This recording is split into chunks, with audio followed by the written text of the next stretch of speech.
ਸਤਿ ਸ੍ਰੀ ਅਕਾਲ।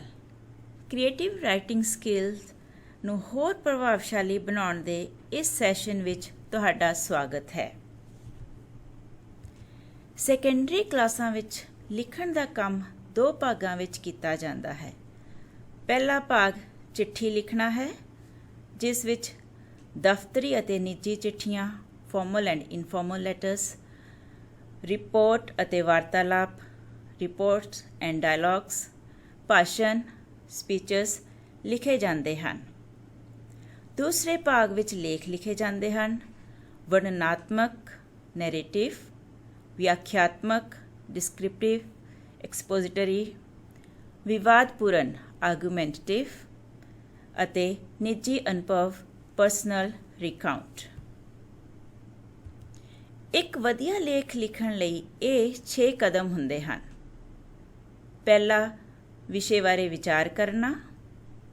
ਦੂਜਾ, ਆਪਣੇ ਵਿਚਾਰਾਂ ਨੂੰ ਤਰਤੀਬਵਾਰ ਕਰਨਾ। ਤੀਜਾ, ਲਿਖਣਾ। ਚੌਥਾ, ਆਪਣੇ ਲੇਖ ਨੂੰ ਦੁਬਾਰਾ ਪੜ੍ਹਨਾ। ਪੰਜਵਾਂ, ਲੇਖ ਵਿੱਚ ਸੁਧਾਰ ਕਰਨਾ। ਅਤੇ ਅੰਤ ਵਿੱਚ ਆਪਣੇ ਲੇਖ ਨੂੰ ਇੱਕ ਅੰਤਿਮ ਰੂਪ ਦੇਣਾ। ਕਿਸੇ ਵੀ ਚਿੱਠੀ ਅਤੇ ਲੇਖ ਦੇ 3 ਹਿੱਸੇ ਹੁੰਦੇ ਹਨ: ਭੂਮਿਕਾ ਇੰਟਰੋਡਕਸ਼ਨ, ਮੁੱਖ ਵਿਚਾਰ ਕੰਟੈਂਟ, ਅੰਤ ਕਨਕਲੂਜਨ। ਲੇਖ ਇੱਕ ਬਰਗਰ ਵਾਂਗ ਹੁੰਦਾ ਹੈ, ਜਿਸ ਦੀ ਉੱਪਰਲੀ ਬ੍ਰੈਡ ਲੇਖ ਦੀ ਭੂਮਿਕਾ ਅਤੇ ਹੇਠਲੀ ਬ੍ਰੈਡ ਲੇਖ ਦਾ ਅੰਤ ਹੈ।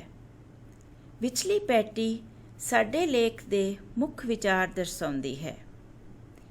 ਇਸ ਤਰ੍ਹਾਂ ਇਸ ਵਿਚਲੇ ਪਿਆਜ਼, ਟਮਾਟਰ ਆਦਿ ਬਰਗਰ ਦੇ ਸਵਾਦ ਨੂੰ बढ़ाਉਂਦੇ ਹਨ। ਉਸ ਤਰ੍ਹਾਂ ਹੀ ਮੁਹਾਵਰੇ, ਵਿਸ਼ੇਸ਼ਣ ਆਦਿ ਲੇਖ ਨੂੰ ਦਿਲਚਸਪ ਬਣਾਉਂਦੇ ਹਨ। ਲੇਖ ਲਿਖਣ ਸਮੇਂ ਕੁਝ ਗੱਲਾਂ ਧਿਆਨ ਰੱਖਣੀਆਂ ਚਾਹੀਦੀਆਂ ਹਨ। ਤੁਹਾਡੇ ਲੇਖ ਦੀ ਸ਼ੁਰੂਆਤ ਆਕਰਸ਼ਕ ਅਤੇ ਵਿਸ਼ੇ ਨੂੰ ਸਪਸ਼ਟ ਕਰਨ ਵਾਲੀ ਹੋਣੀ ਚਾਹੀਦੀ ਹੈ। ਇਹ ਸਰਲ ਭਾਸ਼ਾ ਵਿੱਚ ਅਤੇ ਸੰਖੇਪ ਵਿੱਚ ਹੋਣੀ ਚਾਹੀਦੀ ਹੈ। ਇਸ ਵਿੱਚ ਪੜ੍ਹਨ ਵਾਲੇ ਦਾ ਧਿਆਨ ਆਕਰਸ਼ਿਤ ਕਰਨ ਦਾ ਗੁਣ ਹੋਣਾ ਚਾਹੀਦਾ ਹੈ।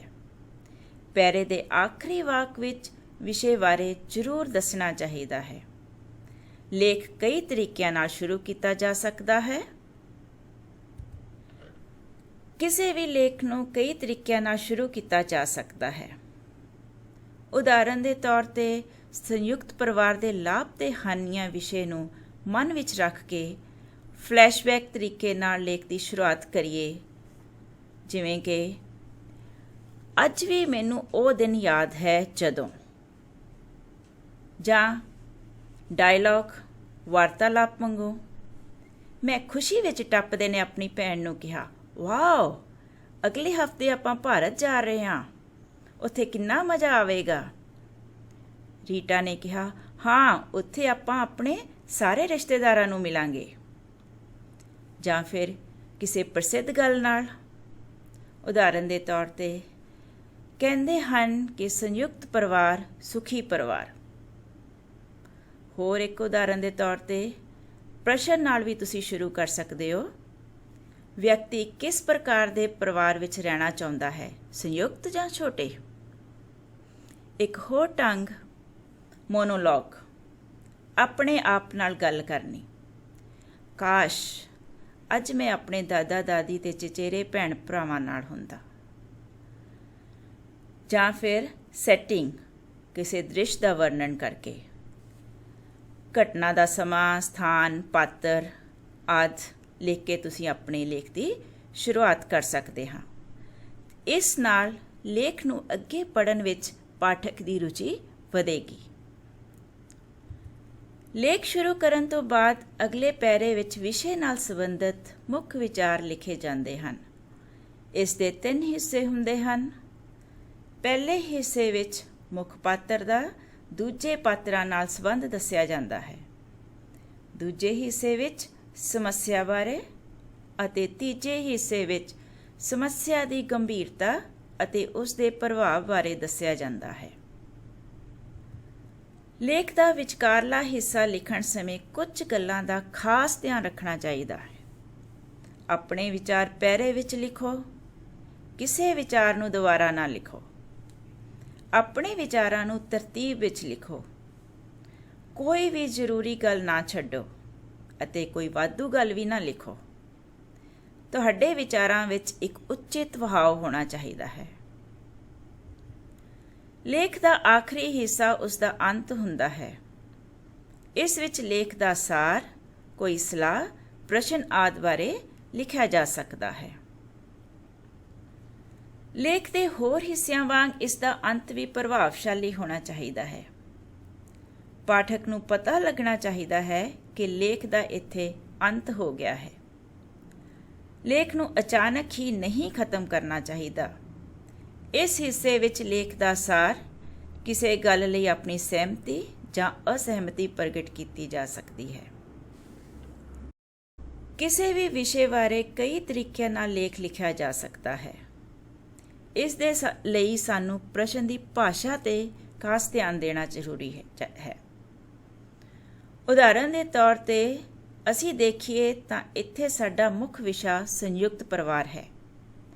ਜੇਕਰ ਪ੍ਰਸ਼ਨ ਵਿੱਚ ਸੰਯੁਕਤ ਪਰਿਵਾਰ ਦੀਆਂ ਲਾਭ ਤੇ ਹਾਨੀਆਂ ਬਾਰੇ ਪੁੱਛਿਆ ਜਾਂਦਾ ਹੈ ਤਾਂ ਸਾਨੂੰ ਸਿਰਫ ਉਹਨਾਂ ਬਾਰੇ ਵਿਸਤਾਰ ਵਿੱਚ ਦੱਸਣਾ ਹੈ, ਜੋ ਇੱਕ ਵਿਆਖਿਆਤਮਕ ਐਕਸਪੋਜ਼ਿਟਰੀ ਲੇਖ ਹੋਵੇਗਾ। ਪਰ ਜੇ ਉਸ ਵਿਸ਼ੇ 'ਤੇ ਸਾਡੇ ਵਿਚਾਰ ਪੁੱਛੇ ਜਾਣ ਤਾਂ ਉਹ ਇੱਕ ਵਿਵਾਦਪੂਰਨ ਆਰਗੂਮੈਂਟੇਟਿਵ ਲੇਖ ਹੋਵੇਗਾ, ਜਿਸ ਵਿੱਚ ਸਾਨੂੰ ਆਪਣਾ ਪੱਖ ਸਪਸ਼ਟ ਰੂਪ ਵਿੱਚ ਲਿਖਣਾ ਪਵੇਗਾ। ਆਓ ਹੁਣ ਵਿਆਖਿਆਤਮਕ ਅਤੇ ਵਿਵਾਦਪੂਰਨ ਲੇਖ ਵਿੱਚ ਮੁੱਖ ਅੰਤਰ ਜਾਣਦੇ ਹਾਂ। ਵਿਆਖਿਆਤਮਕ ਲੇਖ ਵਿੱਚ ਵਿਸ਼ੇ ਬਾਰੇ ਵਿਸਤਾਰ ਵਿੱਚ ਲਿਖਣਾ ਹੁੰਦਾ ਹੈ।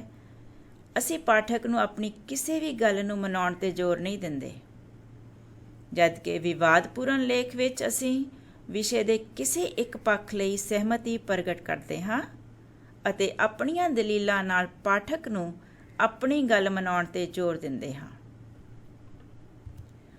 ਆਓ ਵਿਆਖਿਆਤਮਕ ਲੇਖ ਲਿਖਣਾ ਸਿੱਖੀਏ। ਇਸ ਦੇ ਲਈ ਮਾਈਂਡ ਮੈਪਿੰਗ ਅਤੇ ਜ਼ਿਗਸੌ ਸਟ੍ਰੈਟਜੀ ਦਾ ਪ੍ਰਯੋਗ ਕਰਾਂਗੇ। ਸਾਡੇ ਇਸ ਪਾਠ ਦਾ ਉਦੇਸ਼ ਸਹੀ ਢੰਗ ਨਾਲ ਮਾਈਂਡ ਮੈਪ ਬਣਾਉਣਾ ਸਿੱਖਣ ਦੇ ਨਾਲ-ਨਾਲ ਸੰਯੁਕਤ ਪਰਿਵਾਰ ਦੇ ਲਾਭ ਅਤੇ ਹਾਨੀਆਂ ਬਾਰੇ ਜਾਣ ਕੇ ਉਹਨਾਂ ਨੂੰ ਆਪਣੇ ਲੇਖ ਵਿੱਚ ਸਹੀ ਤਰੀਕੇ ਨਾਲ ਲਿਖਣਾ ਹੈ। ਆਓ ਇੱਕ ਵੀਡੀਓ ਦੇਖਦੇ ਹਾਂ। ਇਸ ਵੀਡੀਓ ਨੂੰ ਦਿਖਾਉਣ ਦਾ ਉਦੇਸ਼ ਵਿਸ਼ੇ ਪ੍ਰਤੀ ਰੁਚੀ ਜਾਗਰਤ ਕਰਨਾ ਅਤੇ ਵਿਸ਼ੇ ਬਾਰੇ ਹੋਰ ਜਾਣਕਾਰੀ ਪ੍ਰਾਪਤ ਕਰਨਾ ਹੈ। ਵੀਡੀਓ ਦੇਖਣ ਤੋਂ ਬਾਅਦ ਤੁਹਾਨੂੰ ਵਿਸ਼ੇ ਬਾਰੇ ਕੁਝ ਜਾਣਕਾਰੀ ਮਿਲ ਗਈ ਹੈ। ਹੁਣ ਆਪਣੇ ਸਮੂਹ ਵਿੱਚ ਜਾ ਕੇ ਆਪਣੇ ਵਿਚਾਰ ਲਿਖੋ। ਤੁਹਾਡੇ ਸਮੂਹ ਜ਼ਿਗਸੌ ਪਜ਼ਲ ਦੇ ਹਿੱਸਿਆਂ ਵਾਂਗ ਹਨ। ਇਹ ਸਾਰੇ ਹਿੱਸੇ ਲੇਖ ਦੀ ਰਚਨਾ ਦੇ ਜ਼ਰੂਰੀ ਹਿੱਸੇ ਹਨ, ਜਿਨ੍ਹਾਂ ਨੂੰ ਜੋੜ ਕੇ ਇੱਕ ਪੂਰਾ ਲੇਖ ਤਿਆਰ ਕੀਤਾ ਜਾਂਦਾ ਹੈ। ਇਸ ਤਸਵੀਰ ਵਿੱਚ ਵਿਸ਼ੇ ਨਾਲ ਸੰਬੰਧਿਤ ਜਾਲ ਹੈ। ਇਸ ਵਿੱਚ ਮੁੱਖ ਵਿਚਾਰ ਨੂੰ ਵਿਚਕਾਰ ਲਿਖ ਕੇ ਉਸ ਨਾਲ ਸੰਬੰਧਿਤ ਵਿਚਾਰਾਂ ਦੀਆਂ ਟਾਹਣੀਆਂ ਬਣਾਈਆਂ ਗਈਆਂ ਹਨ। ਇਸ ਤਰ੍ਹਾਂ ਮਾਈਂਡ ਮੈਪ ਬਣਾਇਆ ਜਾਂਦਾ ਹੈ। ਇਸ ਤਰ੍ਹਾਂ ਅਸੀਂ ਸਾਰੇ ਵਿਚਾਰਾਂ ਨੂੰ ਇਕੱਠੇ ਦੇਖ ਸਕਦੇ ਹਾਂ, ਜੋ ਸਾਡੇ ਲੇਖ ਲਿਖਣ ਨੂੰ ਸੌਖਾ ਬਣਾ ਸਕਦਾ ਹੈ। ਇਹ ਕੁਝ ਮੁਹਾਵਰੇ, ਵਾਕਾਂਸ਼ ਅਤੇ ਵਿਸ਼ੇਸ਼ਣ ਹਨ। ਮੁਹਾਵਰੇ ਜਿਵੇਂ ਕਿ ਅੱਖਾਂ ਦਾ ਤਾਰਾ, ਘਿਓ ਖਿਚੜੀ ਹੋਣਾ, ਗਲ ਨਾਲ ਲਾਉਣਾ, ਅਖਾਣ, ਨੌਹਾਂ ਨਾਲੋਂ ਮਾਸ ਵੱਖ ਨਹੀਂ ਹੁੰਦਾ, ਇੱਕ ਹੱਥ ਨਾਲ ਤਾੜੀ ਨਹੀਂ ਵੱਜਦੀ, ਜਾਂ ਵਾਕੰਸ਼, ਰਹਿਣ ਸਹਿਣ, ਰੋਟੀ ਕੱਪੜਾ, ਸੁੱਖ ਦੁੱਖ ਆਦਿ, ਇਹਨਾਂ ਦਾ ਅਸੀਂ ਲੇਖ ਵਿੱਚ ਪ੍ਰਯੋਗ ਕਰ ਸਕਦੇ ਹਾਂ। ਇਹ ਲੇਖ ਨੂੰ ਖੂਬਸੂਰਤ ਅਤੇ ਪ੍ਰਭਾਵਸ਼ਾਲੀ ਬਣਾਉਂਦੇ ਹਨ। ਇਹਨਾਂ ਦਾ ਸਹੀ ਪ੍ਰਯੋਗ ਕਰਨਾ, ਪਰ ਇਹ ਜ਼ਿਆਦਾ ਨਹੀਂ ਵਰਤਣੇ ਚਾਹੀਦੇ, ਕਿਉਂਕਿ ਇਸ ਨਾਲ ਪਾਠਕ ਨੂੰ ਲੇਖ ਪੜ੍ਹਨ ਵਿੱਚ ਰੁਚੀ ਨਹੀਂ ਰਹਿੰਦੀ। ਆਓ ਹੁਣ ਆਪਾਂ ਵਰਣਨਾਤਮਕ ਲੇਖ ਲਿਖਣਾ ਸਿੱਖਦੇ ਹਾਂ। ਇਸ ਦੇ ਲਈ ਸੀ, ਥਿੰਕ, ਵੰਡਰ ਐਂਡ ਰੀਟੈਲਿੰਗ ਸਟ੍ਰੈਟਜੀ ਵਰਤਾਂਗੇ। ਸਾਡੇ ਇਸ ਪਾਠ ਦਾ ਉਦੇਸ਼ ਲੇਖ ਸ਼ੁਰੂ ਕਰਨ ਦੇ 5 ਤਰੀਕਿਆਂ ਦਾ ਸਹੀ ਢੰਗ ਨਾਲ ਉਪਯੋਗ ਕਰਦੇ ਹੋਏ ਕਹਾਣੀ ਲਿਖਣਾ ਸਿੱਖਣਾ ਹੈ। ਇਸ ਦੇ ਨਾਲ ਹੀ ਵਿਸ਼ੇ ਨਾਲ ਸੰਬੰਧਿਤ ਮੁਹਾਵਰੇ ਆਦਿ ਵਰਤ ਕੇ ਆਪਣੀ ਕਹਾਣੀ ਨੂੰ ਪ੍ਰਭਾਵਸ਼ਾਲੀ ਬਣਾਉਂਦੇ ਹੋਏ ਇਸ ਦਾ ਸਹੀ ਅੰਤ ਲਿਖਣਾ ਹੈ। ਇਹਨਾਂ ਤਸਵੀਰਾਂ ਨੂੰ ਦੇਖੋ ਅਤੇ ਇੱਕ ਦਿਲਚਸਪ ਕਹਾਣੀ ਬਣਾਉਣ ਦੀ ਕੋਸ਼ਿਸ਼ ਕਰੋ। ਇਸ ਲਈ ਪਹਿਲੀ ਤਸਵੀਰ ਨਾਲ ਆਪਣੀ ਕਹਾਣੀ ਸ਼ੁਰੂ ਕਰੋ ਅਤੇ ਅਗਲੀਆਂ ਤਸਵੀਰਾਂ ਨਾਲ ਆਪਣੀ ਕਹਾਣੀ ਨੂੰ ਜੋੜਦੇ ਜਾਓ। ਤੁਸੀਂ ਦੇਖੋਗੇ ਕਿ ਇੱਕ ਮਜ਼ੇਦਾਰ ਕਹਾਣੀ ਤਿਆਰ ਹੋ ਜਾਵੇਗੀ। ਇਹ ਸੀ ਥਿੰਕ ਵੰਡਰ ਚਾਰਟ ਹੈ। ਤੁਹਾਨੂੰ ਤਸਵੀਰਾਂ ਵਿੱਚ ਜੋ ਦਿਖਾਈ ਦੇ ਰਿਹਾ ਹੈ ਉਸ ਨੂੰ ਤੁਸੀਂ ਸੀ ਕਾਲਮ ਵਿੱਚ ਲਿਖੋ।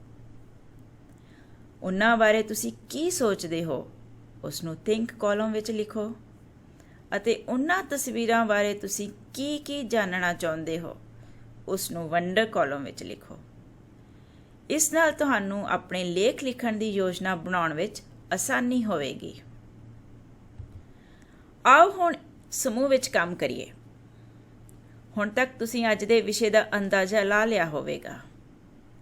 ਅੱਜ ਦੇ ਲੇਖ ਦਾ ਵਿਸ਼ਾ ਹੈ ਇੱਕ ਦੁੱਖ ਭਰੀ ਘਟਨਾ ਸੀ। ਮੈਂ ਉਮੀਦ ਕਰਦੀ ਹਾਂ ਕਿ ਅਜਿਹੇ ਹਾਲਾਤ ਦਾ ਸਾਹਮਣਾ ਕਿਸੇ ਨੂੰ ਨਾ ਕਰਨਾ ਪਵੇ। ਇਸ ਵਾਕ ਨਾਲ ਖਤਮ ਹੋਣ ਵਾਲੀ ਇੱਕ ਕਹਾਣੀ ਲਿਖੋ। ਇਹ ਚਾਰਟ ਕਹਾਣੀ ਦੀ ਯੋਜਨਾ ਬਣਾਉਣ ਲਈ ਹੈ। ਇਸ ਵਿੱਚ ਤੁਸੀਂ ਵਿਸ਼ੇ ਨਾਲ ਸੰਬੰਧਿਤ ਮੁੱਖ ਘਟਨਾਵਾਂ, ਪਾਤਰ, ਸਮੱਸਿਆ ਅਤੇ ਸਮੱਸਿਆ ਨੂੰ ਕਿਵੇਂ ਹੱਲ ਕੀਤਾ ਗਿਆ ਆਦਿ ਥੋੜ੍ਹੇ ਸ਼ਬਦਾਂ ਵਿੱਚ ਸਹੀ ਸਥਾਨ 'ਤੇ ਲਿਖ ਸਕਦੇ ਹੋ। ਕਹਾਣੀ ਦਾ ਆਖਰੀ ਭਾਗ ਉਸ ਦਾ ਅੰਤ ਹੁੰਦਾ ਹੈ। ਇਸ ਵਿੱਚ ਕਹਾਣੀ ਦਾ ਸਾਰ, ਸਮੱਸਿਆ ਦਾ ਹੱਲ, ਕਹਾਣੀ ਤੋਂ ਮਿਲਣ ਵਾਲੀਆਂ ਸਿੱਖਿਆ ਬਾਰੇ ਲਿਖਿਆ ਜਾਂਦਾ ਹੈ। ਅੰਤ ਵਿੱਚ ਪੂਰੀ ਕਹਾਣੀ ਦਾ ਸਾਰ ਦੱਸੋ। ਘਟਨਾ ਦਾ ਦ੍ਰਿਸ਼, ਪਾਤਰ, ਸਮੱਸਿਆ, ਘਟਨਾਵਾਂ, ਸਮੱਸਿਆ ਦਾ ਹੱਲ। ਇਸ ਤਰ੍ਹਾਂ ਦੁਬਾਰਾ ਬੋਲਣ ਨਾਲ ਤੁਹਾਨੂੰ ਕਹਾਣੀ ਲਿਖਣ ਵਿੱਚ ਆਸਾਨੀ ਹੋਵੇਗੀ। ਆਓ ਆਪਣੇ ਅਨੁਭਵ ਬਾਰੇ ਲਿਖਦੇ ਹਾਂ। ਜਿਵੇਂ ਕਿ ਮੇਰੀ ਯਾਦਗਾਰ ਰੇਲ ਯਾਤਰਾ। ਰੇਲ ਦਾ ਸਫ਼ਰ ਸੋਚ ਕੇ ਹੀ ਕਿੰਨਾ ਮਜ਼ਾ ਆਉਂਦਾ ਹੈ। ਇਸ ਦੇ ਲਈ ਅਸੀਂ ਆਪਣੀਆਂ 5 ਸੈਂਸਸ ਵਰਤਦੇ ਹੋਏ ਵਿਸ਼ੇ ਨੂੰ ਵਿਜ਼ੂਅਲਾਈਜ਼ ਕਰਾਂਗੇ ਅਤੇ ਬਰਗਰ ਤਰੀਕੇ ਦਾ ਪ੍ਰਯੋਗ ਕਰਦੇ ਹੋਏ ਲੇਖ ਲਿਖਣਾ ਸਿੱਖਾਂਗੇ। ਆਓ ਇੱਕ ਵੀਡੀਓ ਦੇਖਦੇ ਹਾਂ। ਇਸ ਵੀਡੀਓ ਨੂੰ ਦਿਖਾਉਣ ਦਾ ਉਦੇਸ਼ ਵਿਸ਼ੇ ਪ੍ਰਤੀ ਰੁਚੀ ਜਾਗਰਤ ਕਰਨਾ ਅਤੇ ਵਿਸ਼ੇ ਬਾਰੇ ਹੋਰ ਜਾਣਕਾਰੀ ਪ੍ਰਾਪਤ ਕਰਨਾ ਹੈ। ਇਹਨਾਂ ਤਸਵੀਰਾਂ ਨੂੰ ਦੇਖੋ ਅਤੇ ਇੱਕ ਦਿਲਚਸਪ ਕਹਾਣੀ ਬਣਾਉਣ ਦੀ ਕੋਸ਼ਿਸ਼ ਕਰੋ। ਇਸ ਲਈ ਪਹਿਲੀ ਤਸਵੀਰ ਨਾਲ ਕਹਾਣੀ ਸ਼ੁਰੂ ਕਰੋ ਅਤੇ ਅਗਲੀਆਂ ਤਸਵੀਰਾਂ ਨਾਲ ਆਪਣੀ ਕਹਾਣੀ ਨੂੰ ਜੋੜਦੇ ਜਾਓ। ਤੁਸੀਂ ਦੇਖੋਗੇ ਕਿ ਇੱਕ ਮਜ਼ੇਦਾਰ ਕਹਾਣੀ ਤਿਆਰ ਹੋ ਜਾਵੇਗੀ। ਆਪਣੀਆਂ 5 ਇੰਦਰੀਆਂ ਨੂੰ ਪ੍ਰਯੋਗ ਕਰਦੇ ਹੋਏ ਆਪਣੇ ਅਨੁਭਵ ਦਾ ਵਰਣਨ ਕੀਤਾ ਜਾ ਸਕਦਾ ਹੈ। ਜਿਵੇਂ ਪਹਿਲੀ ਸੈਂਸ ਟੱਚ, ਛੂਹਣਾ।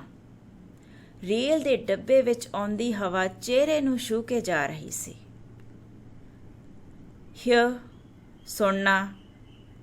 ਫੇਰੀ ਵਾਲੇ ਜ਼ੋਰ-ਜ਼ੋਰ ਨਾਲ ਚਲਾ ਕੇ ਆਪਣਾ ਸਮਾਨ ਵੇਚ ਰਹੇ ਸਨ। ਚਾਹ ਵੇਚਣ ਵਾਲਾ ਚਾਹ ਚਲਾ ਰਿਹਾ ਸੀ। ਇੱਕ ਹੋਰ ਸੈਂਸ ਟੇਸਟ, ਸਵਾਦ।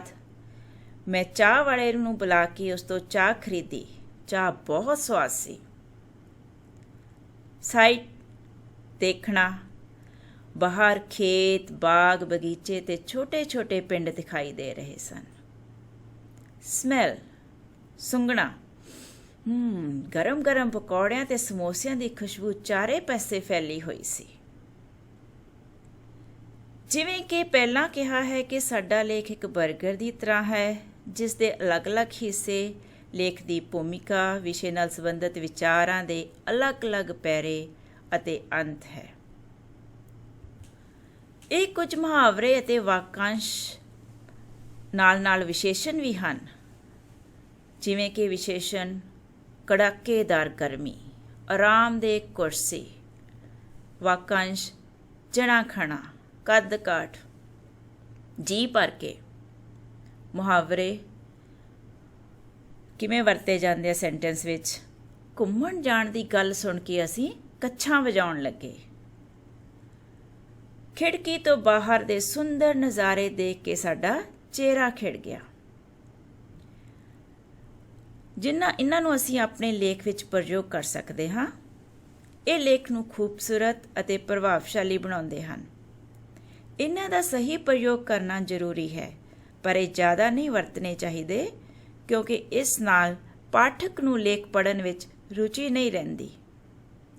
ਸਾਡੇ NTL ਅਧਿਆਪਕ ਇਹ ਸਟ੍ਰੈਟੇਜੀਜ਼ ਜਮਾਤ ਵਿੱਚ ਵਰਤ ਕੇ ਵਿਦਿਆਰਥੀਆਂ ਦੇ ਲੇਖ ਲਿਖਣ ਦੀ ਕਲਾ ਨੂੰ ਨਿਖਾਰਦੇ ਹਨ।